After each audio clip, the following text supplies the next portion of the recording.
Congresso analisa 26 vetos, reajuste de servidor e crédito para Bolsa Família. O Congresso Nacional se reúne na próxima terça-feira, dia 18, para apreciar 26 vetos presenciais, além de projetos para abertura de crédito no orçamento, inclusive para o pagamento do Bolsa Família.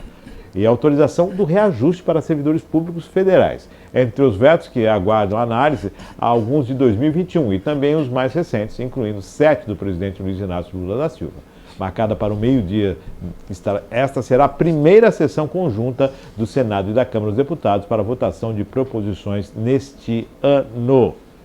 Tá aí. O veto aumento já vai mexer com... Se derrubarem o veto, já começa o problema do governo, né? A orçamento, o remanejamento. André, não, é complicado, né, Márcio? Bolsa Família. Eu tenho uma visão um pouco diferenciada disso. Eu acho que, claro, o governo precisa, né, tentar ajudar as famílias que necessitam, mas a gente até já falou disso uma vez. Eu estou falando Bolsa Família porque é uma coisa que, mais uma vez, a gente vê que o orçamento está sendo pautado pensando em ter dinheiro para poder prover essas famílias com esse benefício, mas realmente eu acho que deveria se... Não sei se existe essa possibilidade, são ideias minhas que vem assim na minha cabeça. Eu acho que deveria ter a possibilidade desses benefícios serem por tempo determinado e aí o governo, enquanto bem social, tentar trazer para essas famílias construir um projeto de como é que a gente fala, de evolução, mas assim de estudos, né? Estudos é a palavra certa, de profissionalização, profissionalizar essas pessoas, capacitar essas pessoas é a palavra certa, para que elas tenham capacidade de prover o seu próprio sustento. Porque assim, a gente sabe que muitas pessoas vão acabar se beneficiando e se aproveitando dessa situação. E é uma bola de neve, Márcio. É uma bola de neve. Eu estava vendo uma matéria hoje mais cedo sobre os imigrantes que estão em São Paulo, como aumentou esse leque. Tipo assim, a gente tem muito imigrante em São Paulo. E o governo precisa dar apoio a essas pessoas. E nessa grande maioria são nigerianos ou angolanos. E aí eu fiquei pensando, é legal a gente abrir as mãos, a gente estender. Eu acho fantástico. Eu como imigrante que fui muito bem recebido em outros países.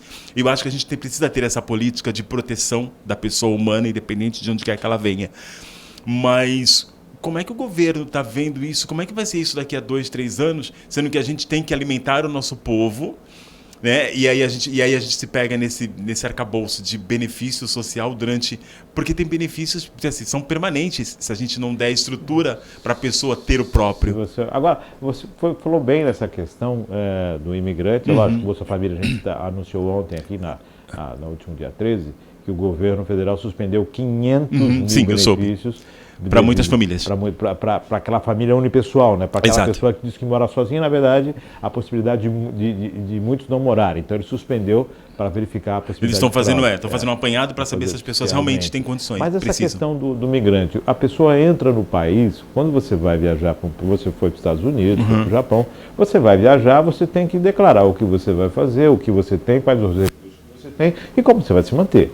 Exato. Como é que chega no Brasil? Então, você sabe que eu tô estudando o direito internacional para poder entender essa locomoção de pessoas em outros países.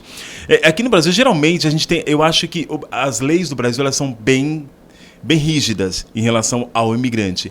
Na maioria das vezes, muitos ainda fazem aquele papel de turismo e a gente não tem, por mais que a gente seja rígido, a gente não tem essa fala que tem em alguns outros países que as pessoas precisam provar que tem renda no país. Porque assim, a gente sabe que os africanos, muitas das pessoas que vivem nos territórios africanos, elas são pobres. Então a gente sabe que elas não têm um poder de compra tão acentuado quanto um brasileiro que precisa ir para os Estados Unidos. E a gente no Brasil precisa desse turismo para a gente poder ter uma renda um pouco maior.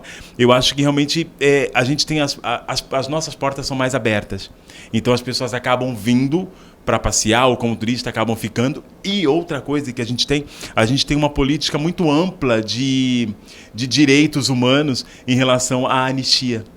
de outros países. Principalmente alguns países da América Latina, que o Brasil tem acordos fechados em relação a entradas e saídas, e muitos dessas pessoas não precisam apresentar o passaporte, basta um documento, né, que são os países da América Latina, que também o Brasil tem muitos deles aqui.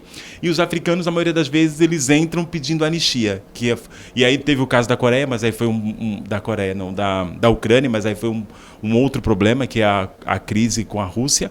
Mas o Brasil, ele tem as portas, ele tem, apesar de rígido, mais uma vez falando, ele tem um leque mais aberto comparado ao Japão, comparado aos Estados Unidos, principalmente, e alguns países da Europa.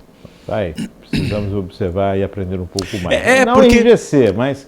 Não enrijecer, é porque, assim, na verdade, o que a gente está falando sobre esse arcabouço fiscal. E a gente sabe que o Brasil não é um país que tem condições de fazer muita coisa, mas a gente não tem essa disponibilidade de recursos. Isso, né? A gente não tem essa disponibilidade de recursos para atender aos nossos com excelência e atender os que vêm com o mínimo de dignidade, entende? Então é preocupante quando a gente fala isso. Preocupante.